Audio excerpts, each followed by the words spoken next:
Dear students, in this lecture, we are going to discuss about thermodynamics. So it's just an introduction part. We are going to discuss about some important terminologies in the thermodynamics. So it is for the second BSc chemistry program, and in this topic is in general chemistry 4 of semester 4th. Myself, Dr. R. Kavita, Assistant Professor of Chemistry, Shri Sharda College for Women, Salem. Okay, let us get into the topic. The first, so what is thermodynamics? It is a branch of science. It is a branch of science. So that will mainly deals with that energy changes taking place in either all kinds of physical and chemical processes. Generally, the thermodynamics, the word implies that flow of heat. Thermo, you know that thermo means heat, dynamics means flowing, that is movement. That is generally the thermodynamics means it represents the flow of heat. Okay, so if you take any kinds of physical and chemical process, there is energy changes taking place by means of flowing of heat. In very particularly in chemical thermodynamics, it deals with the study of energy changes taking place in a chemical processes. We have that number of chemical reactions, number of chemical processes. So when during the chemical processes, the energy changes taking place. So that the study of these energy changes is called as a chemical thermodynamics. Okay. So first, in we are going to discuss about the some important terminologies involved in a thermodynamics. Okay, so that is called thermodynamic terms. The first very important term is called system, isn't it? The system, it represents a specific part of the universe, or otherwise called a specified portion of matter which is under a study, which is under an examination. It is called system. Okay, then the rest of the universe excluding the system is called surrounding. You look at the picture, so in which a beaker containing some liquid. Now this beaker is called as a system, and the rest of the universe, that is excluding the beaker, is called as surrounding. Okay, so then which will divide the system from the surroundings? It is called boundary. Okay, so that is there is a edges for the beaker, that is called a boundary. So now this boundary means that anything that separate the system from the surrounding is called boundary. Okay, so then what is the universe? Universe means nothing but it's by means of system plus surrounding. It consists of both systems plus surrounding. So because in this thermodynamic part, we are going to use these terms, that is system, surrounding, universe, boundary. So at that time you must be clear about these systems, surroundings and universe and boundary. Is it clear? The system means it is a specific part of the universe. Surrounding means there is rest of the universe excluding the system. It's called surrounding. That boundary means it is a boundary which will separate a system from the surrounding. Okay, that is called boundary. And the total of the system and surrounding is called universe. Okay. So then what are the different, so in thermodynamics we may have three different types of systems, isn't it? That is called, the first one is open systems, second one is closed system, and third one is isolated system. I think from the figure itself, what is that you make clear about the systems, isn't it? You see, the first one is that cup and saucer. So in which here the cup is not closed by the lid. So here just what is that coffee is the heat is liberated. And the second one you see this. So here that cup is closed with the lid. So here the heat can withstand for some more times. Okay, but the quantity of the coffee is remains same after a time. And the third one is, what is it? It is thermoflask, isn't it? So here, in which if you take a coffee, it is a cup of coffee, then after 3 hours or 4 hours, it will maintain in the same temperature as the initial, as it is in the initial temperature. So that is, you see. So then, what is here and among the three figures, you know? So which is the open system? Yes, the first one is open system.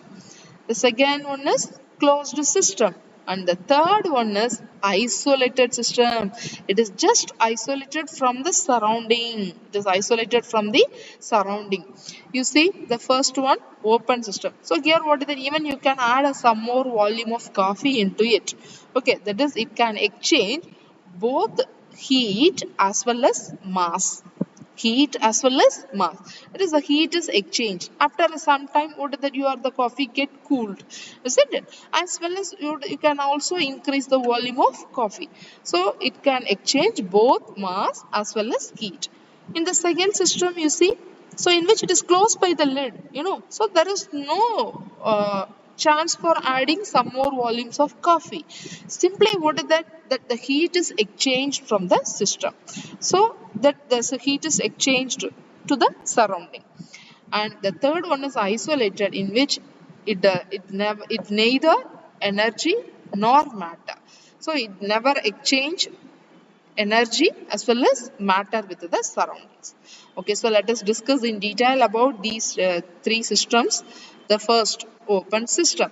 So that is, it exchange matter as well as energy with the surroundings, and it is said to be an open system. You see here, the water is there, the beaker, the system is not covered by a lid, so it is slowly the water get evaporated to the surrounding. And also, by means of why it is the water get evaporated, because it absorb heat from the surroundings. It absorb heat from the surrounding, so that is called open system. Is it clear? That is, it exchange both heat as well as matter. Now the next one is closed system. So here, a system can exchange energy but not matter. Energy but not matter with the surroundings. You see here, a system containing a water, by means of absorbing a heat from the surrounding, a water get vaporized, but never the vapor is not mixed with the surrounding. But the previous one, you see, the vapor is escaped to the surroundings. But in which, in the closed system, the vapor is just simply present in the system itself. It is never exchanged to the surroundings. Is it clear? That is, that it does not exchanging the matter, it only exchange the heat. Here the Q represent heat, M represent the matters. The third one is isolated system, which can exchange neither energy nor matter with the surrounding. Okay, it will not exchanging energy and matter with the surroundings. You see here, that is you are taking a water. So this water, it may get vaporized, but it is also present in the same system. But here, what is that? This vaporization is also, what is that? It is very, very less. Isn't it? Because it does not absorb heat from the surrounding. It is completely insulated. Yeah, it is completely insulated. A system in an insulated box. There is no direct contact between the system and the surrounding. It is simply, what is that? Isolated from the surroundings. Okay, so it's just called isolated system, isn't it? Even what is that, one can relate these different systems with other peoples in your classrooms, isn't it? You know that some of the students are very open to all, so they can share their ideas, everything with their friends. But some students, or what is that, they are very limited with the, what is that, exchanging their concepts and their ideas. But some of the students are highly isolated. They will never interacting with the other students in the classrooms. Okay.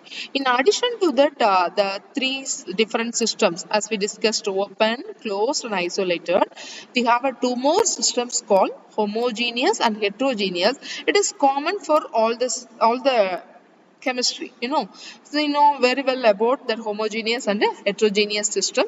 A homogeneous means what is that? It is said to be a homogeneous.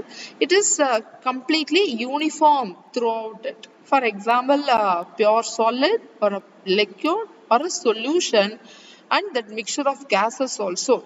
An example for a homogeneous systems. Okay, this mainly homogeneous system consists only one phase. Coming to heterogeneous system. A system is said to be heterogeneous, that is when it is not uniform throughout. Okay, then definitely it contains more than one phase. That is, for example, two or more immiscible liquids, and the solid it contact with the liquid, and the liquid is contact with its vapor. So these were examples for a heterogeneous systems. Okay, so now coming to that, the properties of the system. Okay, so now we have studied about the system. What is the system? Then coming to that, the properties of the system. Generally, the property of the system mainly depends upon the matter which is present in the system. Okay, that properties are called extensive properties. These properties depends on the quantity or amount of matters present in the system. For example, mass, volume, energy, number of moles, enthalpy and entropy, etc. But some of the properties will never depends upon the quantity or amount of matters present in the system. For example, temperature, pressure, density, viscosity, surface tension and specific heat. So these are examples for intensive property. Have you clear about these properties of the system? Some properties depends on the amount of matters, some properties does not depends on the amount of matters. Okay. Now, so based on this, we have two more functions called state functions and path functions. So here it is the first one, state function, in which a system the whose value is definite for a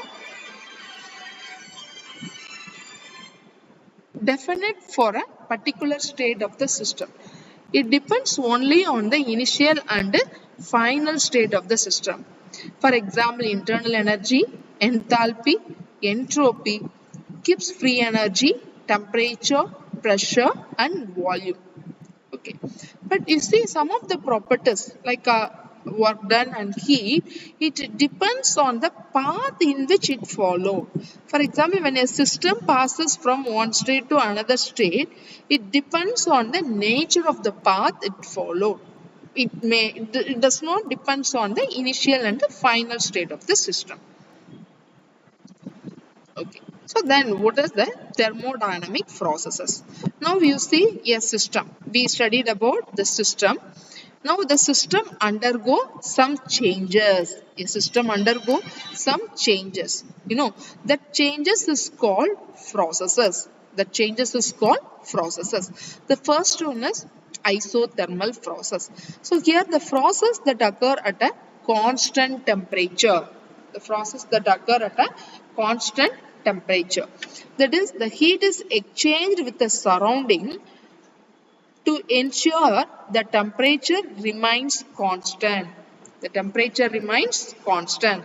Here, the temperature is constant. So then if the temperature is constant, then dt is equal to 0. So by means of that, there is no change in temperature, the internal energy of the system is also constant. That is, it does not change.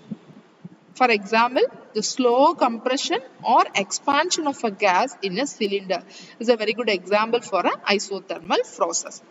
Okay, the next process is called adiabatic process, in which the Q is constant. That is, the heat exchange between the system and surrounding is constant. So that means the system is completely insulated. It is thermally insulated with the surroundings. And there is a change in internal energy as by means of work done on the system or by means of system. Okay, so only the changes in internal energies occur, that too also takes place when the system undergoes some work done. Okay, okay, for example, the rapid compression or expansion of a gas in an insulated cylinder is an example for adiabatic process. The next one is isobaric process, in which the pressure is constant. Okay, that is P is equal to constant. Then dP is equal to 0. So, okay, because what is that? The pressure remains constant, the volume is changes. Volume change is also be a constant. And the heat added or removed from the system is changes in the internal energy, and also it performs some work. For example, the heating of water at a atmospheric pressure is an example for an isobaric process. The next one is isochoric process. So here it is occur at a constant volume. It occurs at a constant volume. So because since the volume does not change, there is no work is done by the system or on the system. So that the heat added to the system only, what is that it will increase the internal energy of the system. For this example is the heating of a gas in a rigid or a sealed container. And okay, so far we have discussed the three different processes. The four different processes. That is, the first one is isothermal, adiabatic, isobaric, and isochoric. So these are the main four processes takes place in a system, thermodynamic system. The next one is cyclic process. So in which that system revert to its initial state without alterations. Okay, so for example, a system changes from A to B, then definitely it comes to the A. That is, it is a cyclic system. It is a cyclic system, otherwise called as a reversible one. So here the net change in internal energy over the one cycle is 0. So the work done in a one cycle is equal to the net heat is added to the system. So this is an example for the operation of heat engine. The next process is called reversible and irreversible processes. This is well-known. It is a well-known concept, reversible and irreversible. We know that all natural processes are irreversible. But the reversible means what is that? It is reversed without leaving a changes in both the system as well as surroundings. But it occurs infinitely slowly and it always remains in a equilibrium. Irreversible means that cannot be reversed without leaving a change. Okay, definitely it leaves some changes in the systems and surroundings. So the real processes, that is all natural processes, are examples for irreversible one. Example, spontaneous mixing of gases and real world heat transfer. Okay, so till now what we have discussed about the different systems, different properties of the system and different process of the systems. Okay, so now let us enter into the laws of thermodynamics. Generally we have four different laws of thermodynamics. The first one is zeroth law of thermodynamics. So here zeroth law means that is when the two systems are in equilibrium, then the third system is also in equilibrium with the first two. For example, A in equilibrium with B, then that is A in equilibrium with B. Now, the B in equilibrium with C, isn't it? Then automatically the A is in equilibrium with C. Okay, now AB in equilibrium, BC in equilibrium. Now definitely the AC in a equilibrium. That is called the zeroth law of thermodynamics. So they are in a thermal equilibrium with each other. So that it establishes the concept of temperature and also it is provide the basis of the temperature measurement. Okay, now coming to that first law of thermodynamics, it is a well-known one that is otherwise called as law of energy conservation. That is, energy neither created nor destroyed. It only changes from one form to another form. This is about the first law of thermodynamics. In addition to these definitions, we have some more different statements for us, first law of thermodynamics, that we will discuss in the next lecture in detail. Okay, the next one is second law of thermodynamics. So this law introduced the concept of entropy, isn't it? So that is, it's stating all natural processes, the total entropy of the system as well as the surrounding is increases. Is it clear, students? So as we discussed, system, what is system and what is surrounding. So when by means of this concept of entropy, the system and surrounding is get increases. The total entropy is increases. So it gives the directionality of the processes and also irreversibility of the natural phenomenon. And the third one is, that is the fourth one is the third law of thermodynamics. So this law states that the temperature of the system is approaches absolute zero, isn't it? That is, the entropy of the system approaches a minimum value, isn't it? If you decrease the temperature, so then what is that? If you consider a beaker containing a particles, isn't it? It contains a lot of particles. When we slow down the temperature, automatically what is that, after a period of time, the particles what is that, come down slowly, and another after some more time, again the temperature is decreases and again it comes to the what is the normal state. Okay, so that is called, when at absolute zero, the entropy is become minimum. That is, it provide a baseline for absolute entropy of the system at a 0 Kelvin temperature. Okay, so that it introduced the new concept called absolute zero. And it also gives an idea about the behavior of the systems at a very low temperatures. Okay, students, so that we have discussed about the four laws of thermodynamics. So this is only about the introductions to the thermodynamics. It is not of complete detailed one. In the further videos, we will discuss the in detail about the first law, second law and third law of thermodynamics. Thank you, students.